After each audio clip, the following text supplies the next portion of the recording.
이 시간 우리에게 주시는 하나님의 말씀은 출애굽기 14장 1절부터 12절까지의 말씀입니다. 한 절씩 교독하시겠습니다. 여호와께서 모세에게 말씀하여 이르시되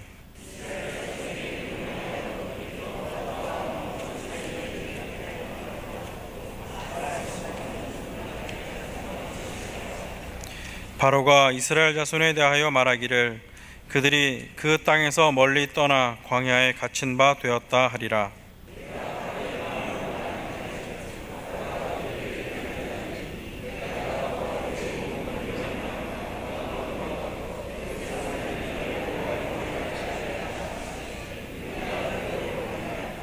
그 백성이 도망한 사실이 애굽 왕에게 알려지매 바로와 그의 신하들이 그 백성에 대하여 마음이 변하여 이르되 우리가 어찌 이같이 하여 이스라엘을 우리를 섬김에서 놓아 보내었는가 하고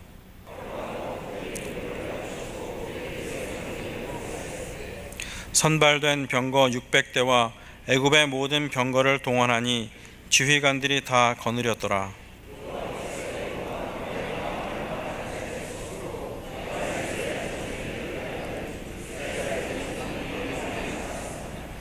애굽 사람들과 바로의 말들, 병거들과 그 마병과 그 군대가 그들의 뒤를 따라 바알스본 맞은편 비하히롯 곁 해변 그들이 장막 친 데에 미치니라.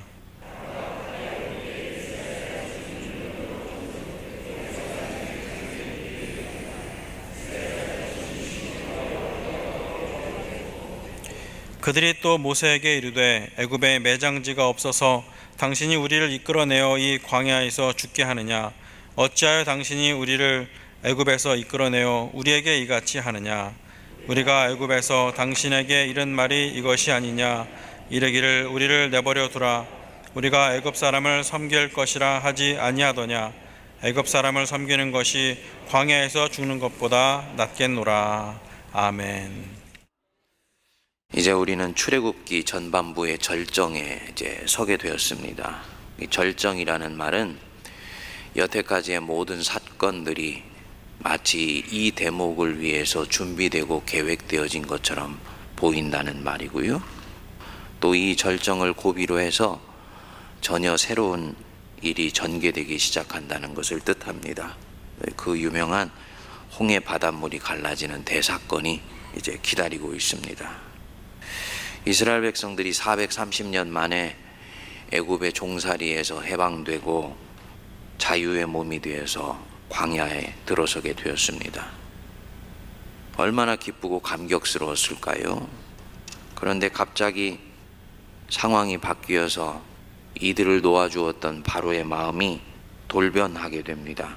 5절을 여러분들께서 보시면 그 백성이 도망한 사실이 애굽 왕에게 알려짐에 바로와 그의 신하들이 그 백성에 대하여 마음이 변하여 이르되 우리가 어찌 이같이 하여 이스라엘을 우리를 섬기면서 놓아 보내었는가 하고 빨리 짐 싸서 나가라고 등을 떠밀어 놓고는 얼마의 시간이 채 지나지도 않아서 이 바로와 이 애굽 사람들에게 후회가 찾아온 것입니다.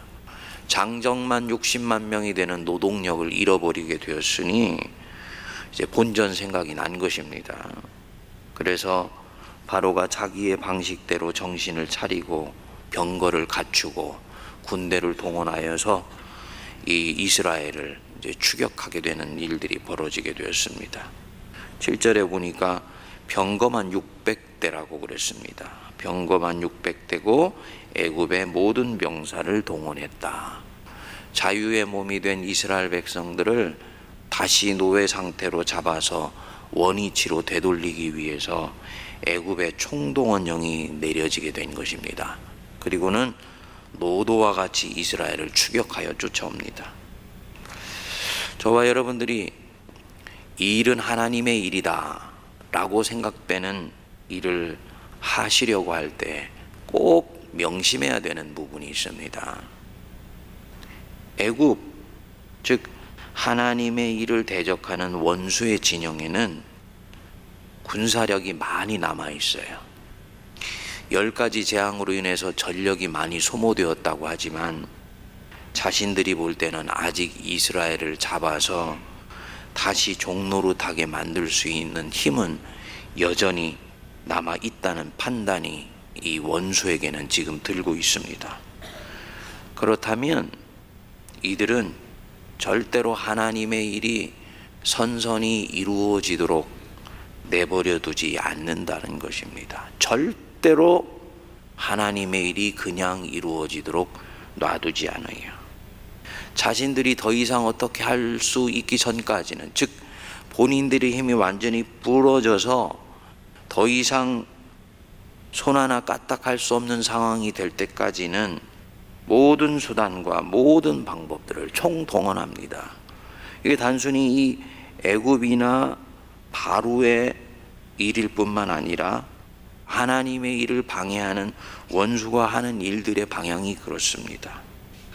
대개는 죄에 매여 살다가 새로운 인생을 시작하려고 할 때, 하나님의 일을 하려고 내가 뭔가 큰 결심을 할 때, 한 공동체가 위대한 것을 꿈꾸면서 새로운 탈바꿈을 하려고 할 때 등등 하나님의 일이 본격적으로 이루어지려고 하면 반드시 원수는 자신의 모든 수단과 방법을 동원해서 그것을 가로막으려고 한다는 것입니다.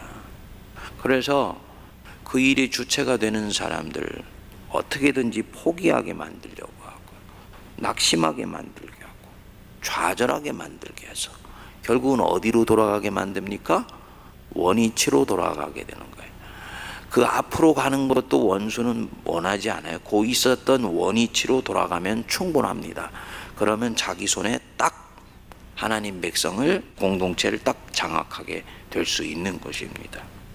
이런 상황을 일컬어서 우리는 뭐라고 얘기를 하냐면 시험이라고 그럽니다. 지금 이 이스라엘이 이제 막 광야로 나와서 시험적 상황에 지금 직면해 있는 것입니다. 이들은 아직 이게 시험인지 모르지요. 그런데 잘 보십시오. 이스라엘이 어떻게 반응을 하고 있습니까? 10절을 보시면 바로가 가까이 올 때 병거 600을 거느리고 애굽 병사를 총동원해서 자기들에게 노도처럼 밀려오는 것을 볼 때 이스라엘 자손이 눈을 들어 본즉 애굽 사람들이 자기들 뒤에 이른지라. 이스라엘 자손이 심히 두려워하여 여호와께 부르짖고, 또 그들이 모세에게 이르되 애굽에 매장지가 없어서 당신이 우리를 이끌어내어 이 광야에서 죽게 하느냐. 어찌하여 당신이 우리를 애굽에서 이끌어내어 우리에게 이같이 하느냐. 지도자에게 불평하고 자기 인생을 통해 새 일 행하시려는 하나님을 원망하는 것입니다. 인간적으로는 충분히 이해가 가지요. 자기를 잡아 죽이겠다고 쫓아오는 것 같은데 어찌 불안하고 두려워하지 않겠습니까? 그런데 여러분, 이 싸움이 육적 싸움이 아니고 영적 싸움이라는 것을 기억해야 됩니다. 여기 성경이 반복해서 이스라엘 백성들이 지금 동원하고 있는 감각 하나를 말씀하고 있습니다. 10절을 다시 보시면 바로가 가까이 올 때 이스라엘 자손이 눈을 들어 뭐 했다고요? 보았세. 눈을 들어 본즉 애굽 사람들이 자기들 뒤에 이른지라 그랬지. 눈을 들어 본즉 지금 육적으로 보고 있다는 것입니다. 이게 영적이라는 말은 눈에 보이는 것에 의해서 성패가 이루어지는 것이 아니고 보이지 않는 것에 의해서 결정되는 것인데, 이스라엘은 영적인 감각을 지금 동원하는 것이 아니고 눈을 들어 본즉 육적인 것을 지금 동원하고 있습니다. 당연히 육적인 것을 동원해서 볼 때는 이 상황은 공포스러운 상황이지요. 이들의 눈에 뭐가 들어왔겠습니까? 그 두려운 바로, 그의 손에 들린 시퍼런 칼날들, 자기들을 삼키려고 밀려오는 600대에 이르는 그 병거와 그리고 그 병사들, 이것이 보였던 거죠. 그것이 내 감각을 찌르고 들어와서 나를 두려움과 염려로 몰고 가는 것입니다. 하지만 이 보이는 것보다 보이지 않는 것이 훨씬 중요하다는 걸 이들은 모르고 있습니다. 이 출애굽기 14장 상황이 이스라엘 백성들에게는 엄청난 두려움이지만 내막을 알고 보면 이 출애굽기 14장의 전반부는 복음 중에 이런 복음이 없습니다. 14장 1절부터 이미 그 말씀이 나와 있어요. 여호와께서 모세에게 말씀하여 이르시되 이스라엘 자손에게 명령하여 돌이켜 바다와 믹돌 사이에 바히로답 곧 바알스본 맞은편 바닷가에 장막을 치게 하라. 주님이 명령하시지요. 이유가 있습니다. 3절 바로가 이스라엘 자손에 대하여 말하기를 그들이 그 땅에서 멀리 떠나 광야에 갇힌 바 되었다 하리라. 즉 무엇인가 주님이 지금 세팅 자체를 주님이 설정하시고 있다는 것을 보여주는 것입니다. 하나님은 바로가 지금 자기 백성을 뒤쫓아올 것을 알고 있습니다.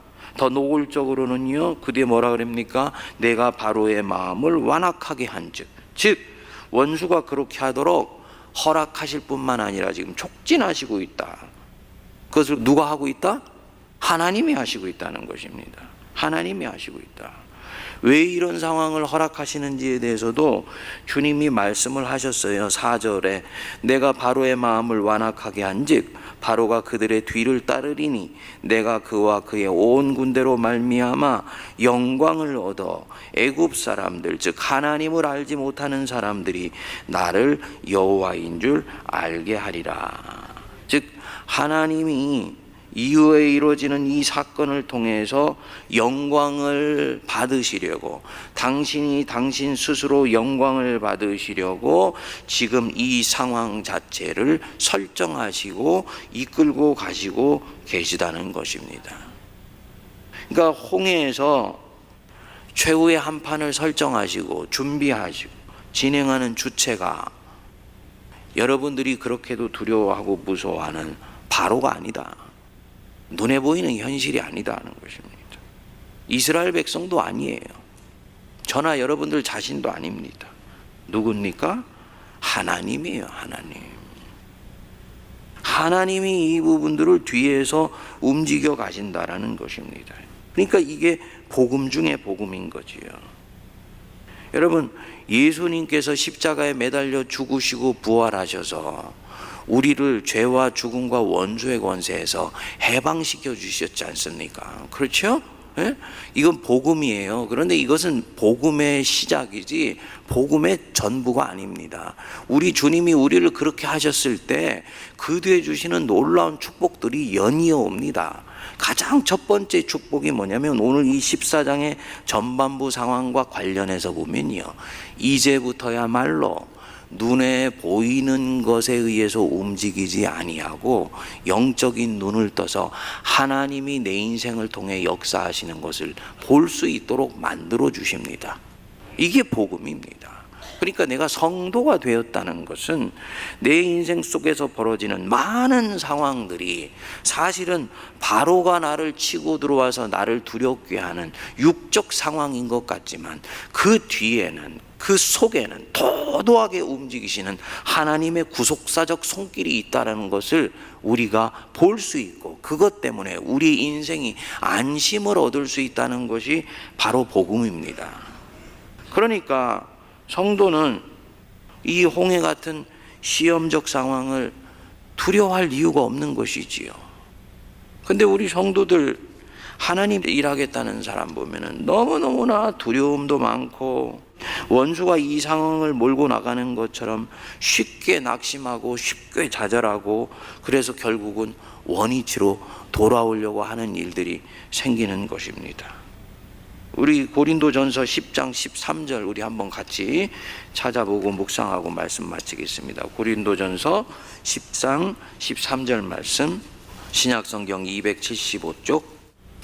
이런 시험적 상황에 앞으로는 애굽이 나를 삼키려고 쳐들어오는 것 같고 뒤로는 홍해물이 가로막혀져 있는 것 같아서 앞으로도 갈 수도 없고 뒤로도 갈 수 없는 것 같은 곤경한 상황 속에 몰려 있다고 생각될 때 이 상황을 어떻게 바라볼 것이냐. 10장 13절 우리 같이 한번 읽어보겠습니다. 시작.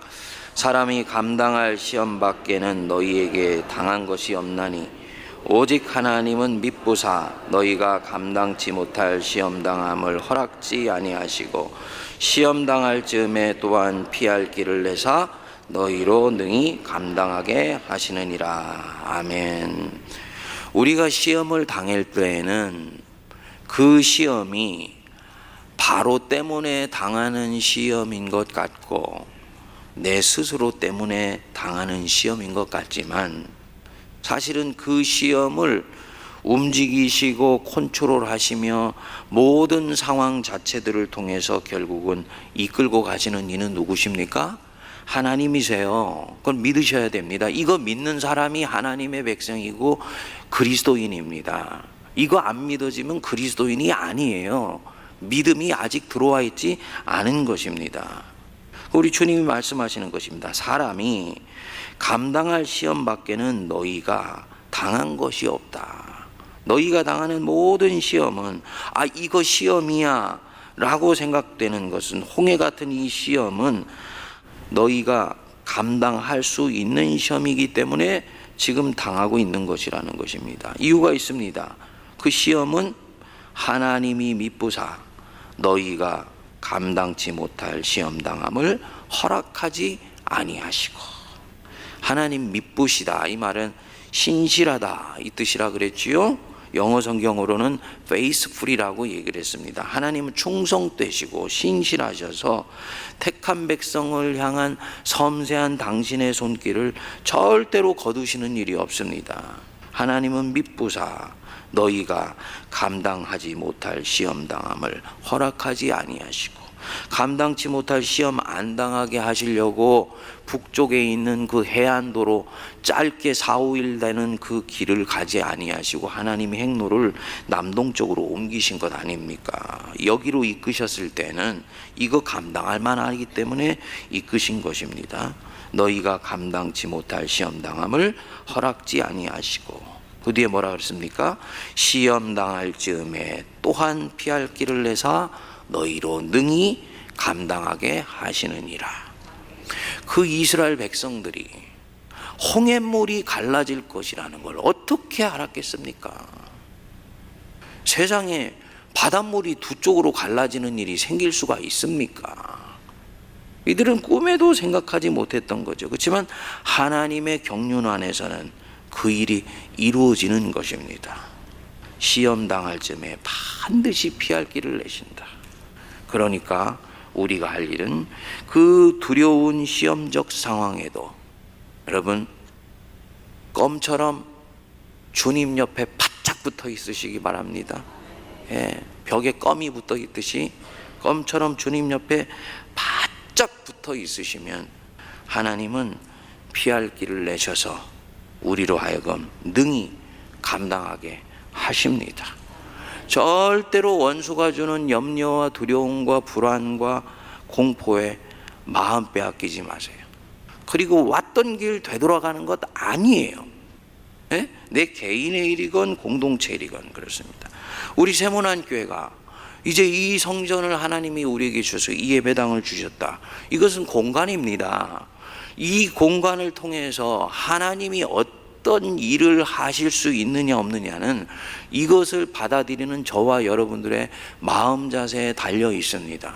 공간은 한 단계 업그레이드 됐는데 저와 여러분들의 믿음이 업그레이드 되지를 못하고 교회의 행정, 리더십, 체제, 시스템, 소위 교회의 영적 체질이 업그레이드 되지를 못하면은 오히려 이 공간은 우리들에게 부담이 되는 것이지 하나님의 위대한 일들을 이룰 수가 없는 것입니다.